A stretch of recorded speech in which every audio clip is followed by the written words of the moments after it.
Zangeres Whitney Houston is overleden. Anthony Kamerling is woensdag overleden. We gaan naar de Britse zangeres Amy Winehouse, want die is vandaag overleden. Zojuist is Xavier Cabau, de vader van Jolante Cabau van Kasbergen, in Ibiza begraven. Acteur Piet Reumer is overleden in het bijzijn van zijn familie. Michael Jackson is overleden.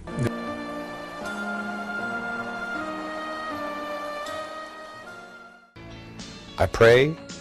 Do you have any sense of how much longer you have to live? De dag dat een van de kleurrijkste figuren uit de Nederlandse artiestenwereld overleed. Ramses Shaffi. Zing, vet, huil, wit, lach, werk en bewonder. Tijdens zijn optreden gaat Gordon in gedachten terug naar zijn moeder, die een paar maanden eerder is overleden. Nou, ik ben in het jaar 2000 heel erg ziek geweest. Lekkende aorta. Was het gebeurd. Het was ik op slag dood. Toen het was in Zaandam. Ik was op visite bij mijn neef, Henk Groot, de bekende voetballer van Ajax nog. En toen ik bijkwam, toen wist ik dat te vertellen. En hoe is dat de hemel? Dat is prachtig. Niemand hoeft meer bang te zijn dat het niet bestaat. Het bestaat echt, hoor. Het is toch best bijzonder dat u dat overkomen is? Ja, maar ja, er zijn er nog wel meer die dat gehad hebben. In het huis mijns vaders zijn vele woningen, zegt Jezus. Ik toch altijd zwart-wit. Ik zeg altijd maar van dood is dood en dat is het. En als ik wel eens iets hoorde of zo, of je zag wel iets op televisie wat ze dan verfilmen van een soort van hemel. Dat iemand doodgaat en dat hij zo de hemel inloopt. Ja, daar maakte ik altijd kwetsende opmerkingen over. Ik zat altijd iemand... Ik had altijd mijn oordeel er wel over klaar. En, dan ga je er toch iets anders tegenover staan. En dan denk ik van ja. Stel dat het wel zo is. En dan overkomt het jezelf. Ja, dat ken je niet. Wat ik gezien heb, dat bestaat niet. Hoi, ik ben Hasmik en dit is mijn verhaal. Ik moest geopereerd worden. Toen was ik weg. Ik merkte niks. De eerste paar minuten gebeurde helemaal niks. Maar na 1 zoom, weet je wel hoe dat... Het was niet echt dat ik echt tunnels zag en dat ik heel langzaam doorheen ging. Op een gegeven moment zag ik helemaal licht en ik zag echt iemand naar mij kijken. Dus ik keek de richting op en ik heb Jezus gezien. Echt, ik heb hem gezien. En het was niet zo dat je als mens naar hem kon kijken, maar eigenlijk meer het witte kleding wat hij droeg, zo hele lange. En een straalde licht uit, helemaal. Ook zijn gezicht was... Ik wist dat dat Jezus was, maar zijn gezicht straalde van licht uit. En ook omheen, alles was licht. En hij stond met 1 hand zo en 1 hand zo. Ik ervaarde dit van, ik ben welkom, maar het is nu je tijd niet. Ga maar weer terug. But I was an atheist. Now see, it's very easy to be an atheist. When you're successful, man can sit back and say, I don't need God. What is God? But it's very difficult to be an atheist when you're laying on your deathbed. Because you begin to think, what if these people are right? And there is a hell. I went to it. And it's the most terrifying 7 minutes of my life. I was dead for 7 minutes. I wake up in the trauma unit. I open my eyes and I see all these ceiling tiles. And I thought to myself, I'm back. I can't believe I'm back. How did I get back? And I closed my eyes and I said, God, what do I have to do so I never go to that place again? And you know, I heard a voice and it was 4 words. And that voice said, get to know me.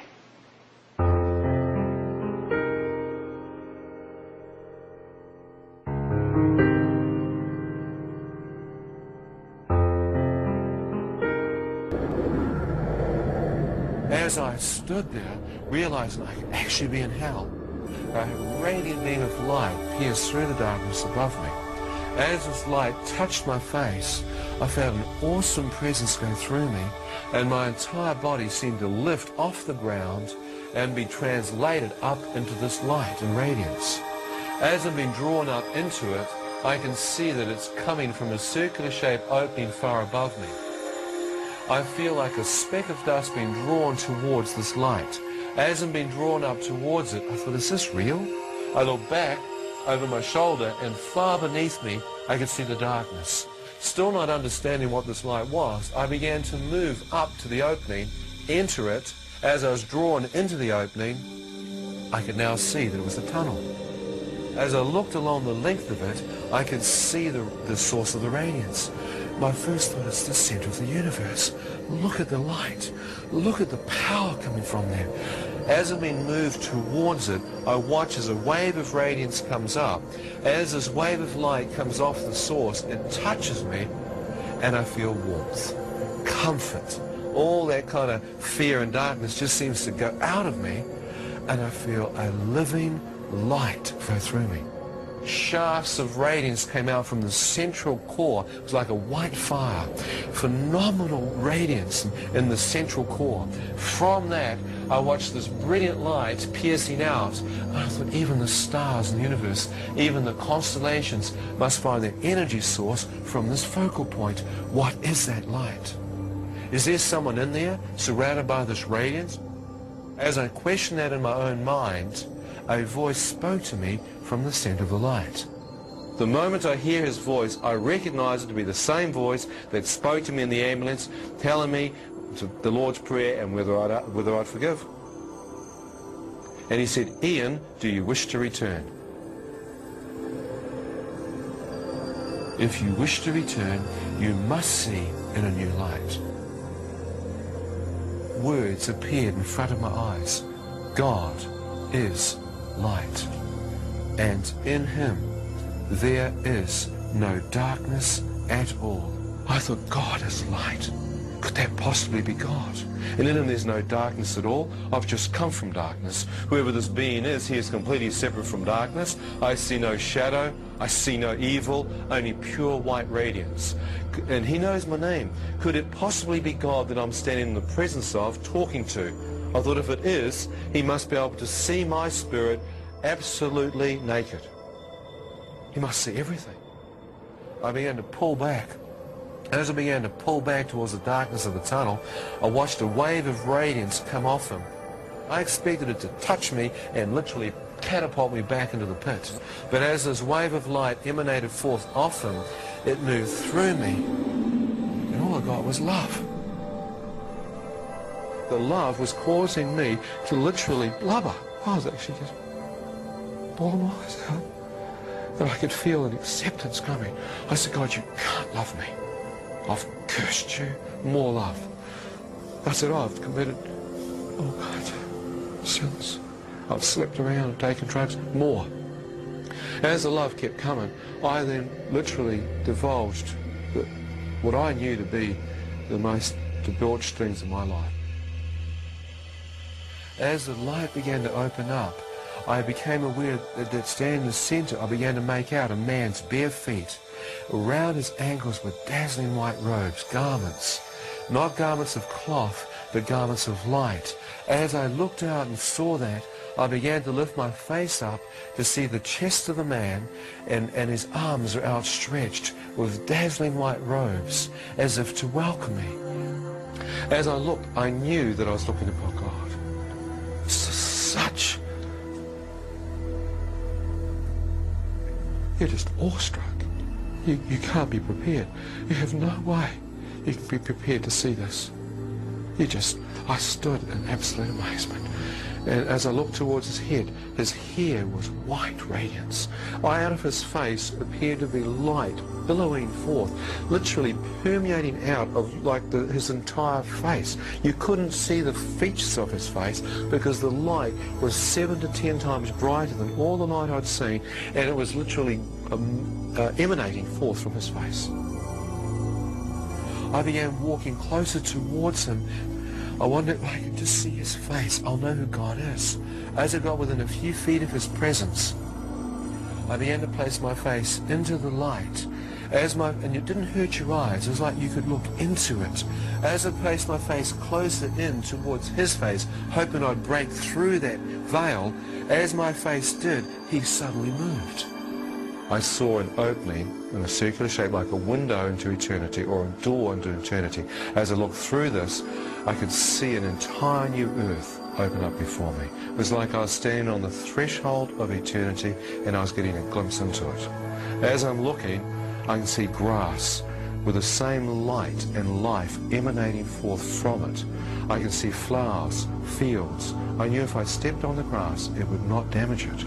The colour and the energy and the life emanating from it, it was amazing. I see a river or a crystal clear stream, trees along its banks, rolling hills to the left. I look out to my right, mountains in the distance, blue, blue sky, crystal clear. I'm standing there and I'm going, this is paradise. As I'm looking, I know that I belong here. It's like I knew I had been created by God to live here. I thought, why wasn't I born here in the first place? Why was I born on this earth? I knew I'd come home. I knew I'd traveled the world looking for that paradise, and here it was in front of me. I thought, I'm home. I'm home. As I started to move in, his presence came right back in front of me and blocked the way.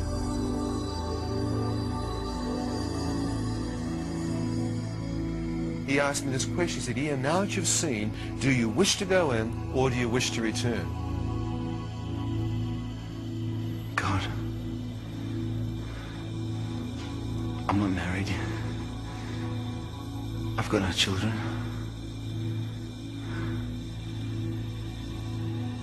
There's nothing for me to return back for. I don't want to go back.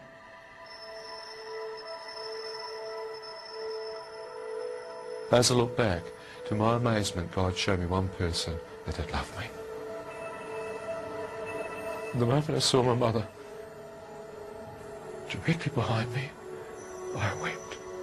I thought, I've just not only lied to God, but there is someone who loved me. And I thought, if I'm dead, and this is actually happening, and I step through into paradise, into the presence of God, will my dear mother have any idea that her heathenistic son prayed in that ambulance, repented of his sins, gave his life over to God, and God heard this young man and caught him up into paradise? I thought, my mother will think her son went to hell. I thought she'd get a telegram or a telex saying your son died last night. Would you like him shipped home in a box or a jar of ashes? I thought, if that happens, it could destroy her. She's suffered so much, she's lost her family. And I thought, how selfish would it be for me to step through and leave my mother to bury me and think I went to hell?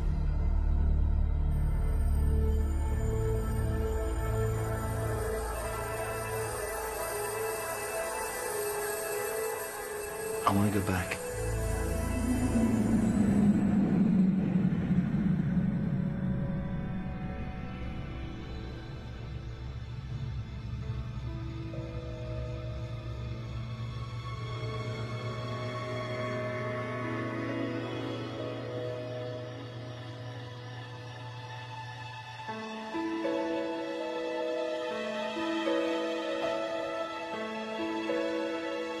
I was instantaneously back in my physical form in a hospital with the doctor that had been working on me holding my right foot in the air with a sharp instrument like a scalpel or a knife prodding the base of my foot. I could feel nothing, prodding it like a dead piece of meat.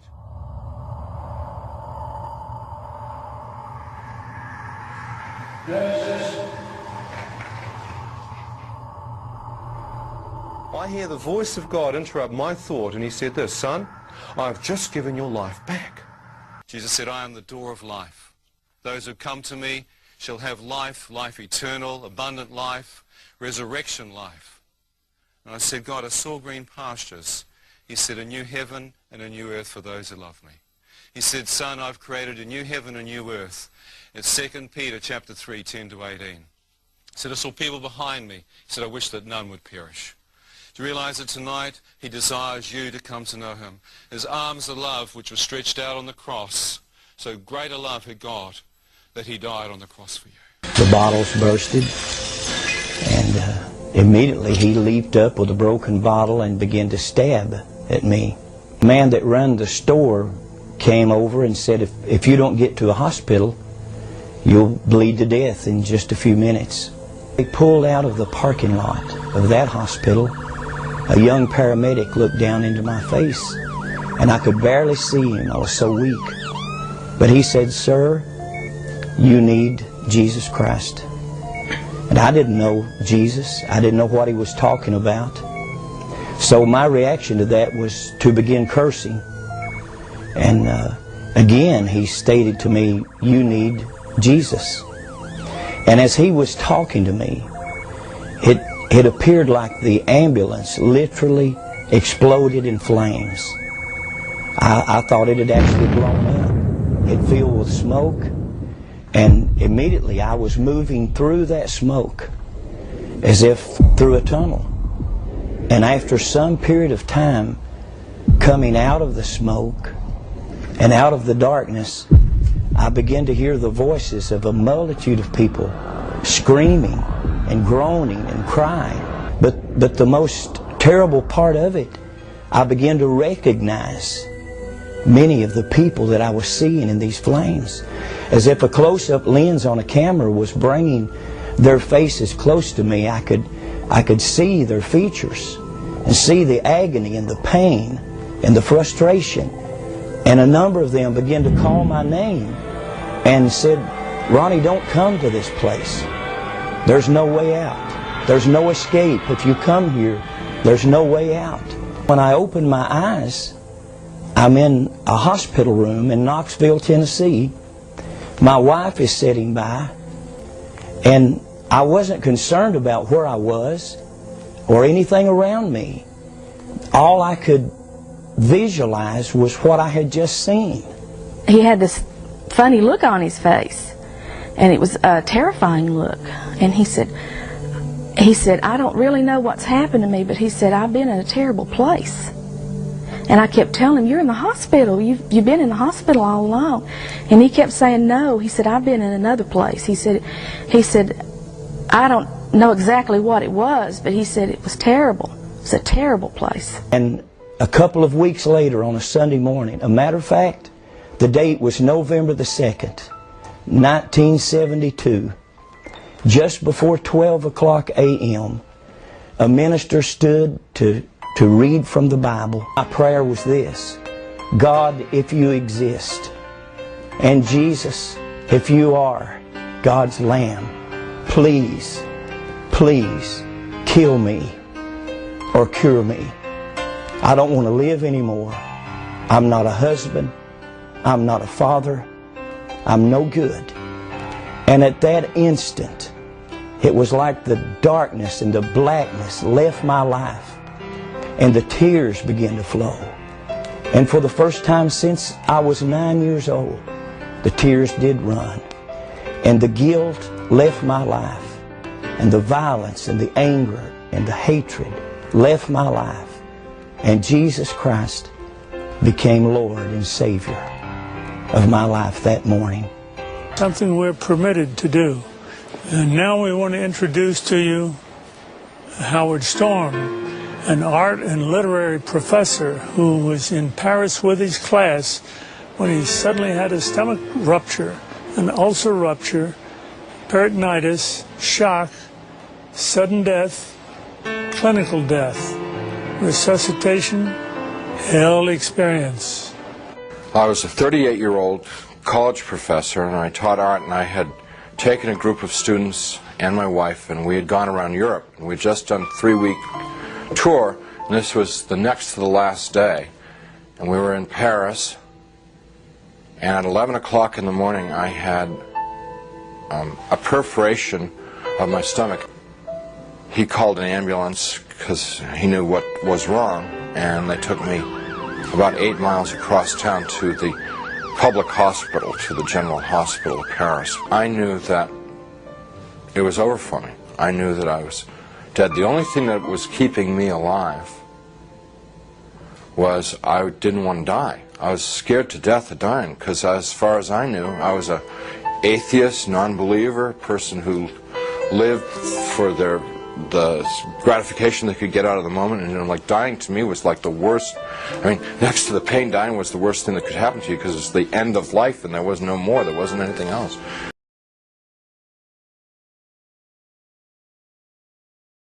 All ripped up, pain everywhere, inside, outside, and even harder to bear than the physical pain was the emotional pain of what had just happened to me. The utter degradation that I just experienced. You know, I never once felt that it was unjust or wrong. I heard my voice. It wasn't somebody else's voice. It wasn't the voice of God or anything. It was my voice. And I heard it speak, but I didn't speak it. So whether it's the voice of my conscience or I don't know what it was. It was just, but I distinctly heard my voice say, pray to God. And so I thought to myself, I don't believe in God. Pray to God. And I'm thinking, even if I could pray, I don't know how to pray anymore. I haven't prayed. And at that time, I probably hadn't prayed in 22, 23 years. So now I was alone there for an eternity. And what I mean by that was absolutely no sense of time. But I thought about my life, thought about what I'd done and what I hadn't done. I thought about the situation I was in. And the conclusion that I came to is that I had lived my adult life. I had lived a selfish life. My only God in my adult life was myself. I realized that I was something terribly, terribly wrong with my life, and that the people that attacked me were the same kind of people that I was. They were not monsters, they weren't demons. They were people who had missed it.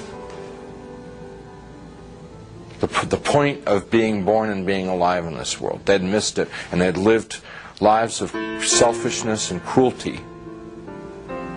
And now we're in a world where there was nothing else. There was nothing but selfishness and cruelty, and they were doomed to inflict that upon each other and upon themselves, probably forever and ever and ever and ever, without end. And now I was a part of it. And it seemed like, although I didn't want to be there, it seemed like probably the right place for me to be. There was a sense of like, this is what I deserve, because this is what I lived.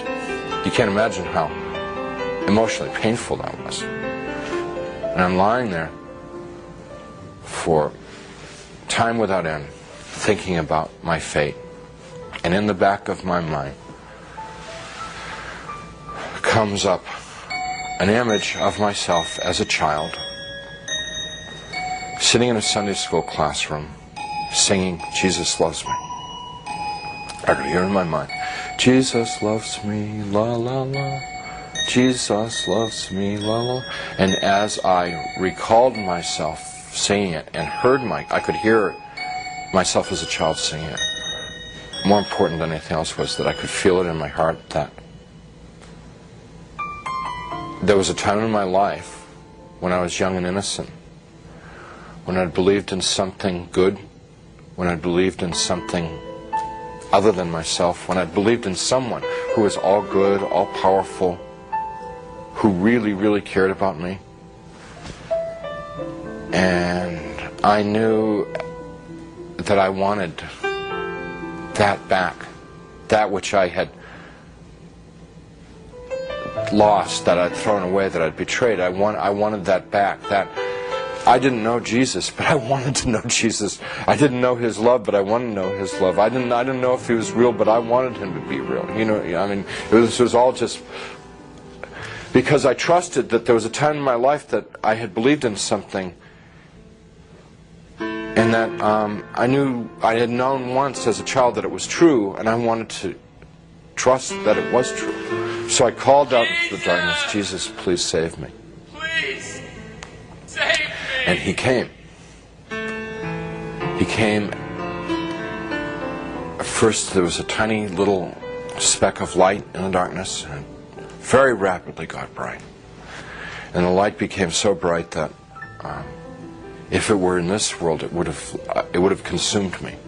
It just would have fried me to a crisp. But it wasn't at all hot or dangerous there.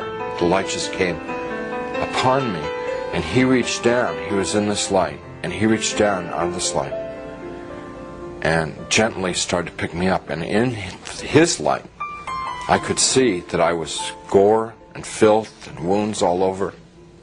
And I looked like roadkill. And he's gently putting his hands underneath me and very tenderly picking me up. And as he's touching me, everything just goes away. All the wounds, all the pain, all the dirt, it just kind of like evaporated away. And I'm like whole and healed. And inside, just filled with his love, which I wish I could be more articulate about. It's so frustrating not being able to tell people about it, because you know, it's the best thing that ever happened to me in my life. I mean, it's the everything. You know, it's the all of life is to know that love. And you know, I get to it and I just can't describe it. I can't convey it to you. So he's holding me and embracing me, rubbing my back like a father would his son, like a mother would her daughter, just gently rubbing my back. And I'm bawling like a baby, out of happiness. I mean, like the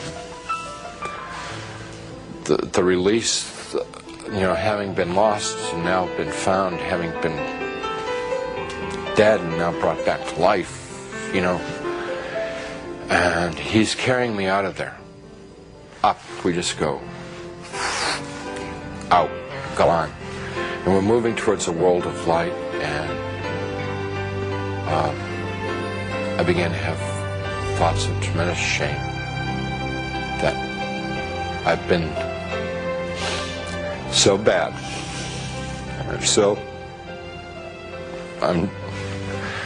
I thought of myself as dirt, garbage, filth. And I thought to myself, he's made a mistake. I don't belong here. He doesn't want me. You know, it's like the shame. Like, how could he care about me? You know, why me? I'm bad. And we stopped. We weren't in hell, we weren't in heaven. We were in between. And we stopped, and he said, we don't make mistakes. You belong here. And we began to converse, and he was talking and telling me things, and he brought over some angels, and we went over my life from beginning to end. And what they wanted to show me in my life was what I had done right and what I had done wrong. And without going through my whole life story, it was real simple, real simple. When I had been a loving, kind person, considerate of other people, it made the angels happy, it made Jesus happy, and they let me know that it made God happy. And when I had been selfish and manipulative, it made the angels unhappy, it made Jesus unhappy, and they let me know that it made God unhappy. What they were trying to convey to me, in a nutshell, was my whole purpose of my existence had been to love God, love my neighbor as myself. That's why I had been created. That's what I was in this world to do and to learn. And I had failed. They told me that I had to come back to this world. And I got real upset because I wanted to go to heaven. What they told me about heaven, it's like the most fun, most interesting. I mean, it's the most wonderful place. I mean, everybody would want to go to heaven, and I wanted to get there. And they said that I wasn't ready, I wasn't fit, that it wasn't my time to go to heaven. It was my time to come back to this world and try and live the way that God wanted me to live the way God had created me to live in the first place. I told them, Jesus and the angels, that I couldn't live in this world without them. And I said that I would have, my heart would break to send me back to this world, because they'd be there and I'd be here. And they said to me, you don't get it? You don't get it? What is the matter? We were showing you all this, we would explain to you. We've always been there. We always have been there. We've always been with you all this time. And you've never been alone down there. And I said, you've got to let me know that you're around once in a while. So they said, if I prayed and confessed my sins to God, and gave what I had, and what they meant by what I had was gave my worries, my cares, my hopes, my dreams, just gave it all up to God. That there would be times when they would be there, and I would know in my heart that they were there. Wouldn't necessarily see them or hear them, but I would feel the love like I'd felt it then. And I said, if you will assure me that there are times when I can know that love, I could live in this world. And they said that they would do that, and with that they sent me back. After the experience, the nurse who had been in the room a few minutes before and said they couldn't find a doctor, and they'd try to get one the next time, she came running back to the room and she said, a doctor's arrived at the hospital, which was like, this is all pretty miraculous stuff, because this is now like 9:30 at night, around 9:30 at night. She said, doctor's arrived at the hospital and we're going to have do surgery on you right away. And some orderlies and people came in and they threw my wife out of the room. And it's very disturbing because I was trying to tell them and I wanted to tell my wife what had happened to me. So when I passed my wife in the hall on the gurney on the way to the surgery, I said, everything's going to be great. And she just started bawling because she thought like that was like a dying man, you know. You know. Strange thing about the experience is the memory hasn't dulled at all. It's real intense. And I don't know, it stays intense. And I believe that one of the reasons that God gave me this experience so that I would have an opportunity to share it with someone. I don't know who, I never know who. But I would have the opportunity to share it with somebody so that it could be of help to them.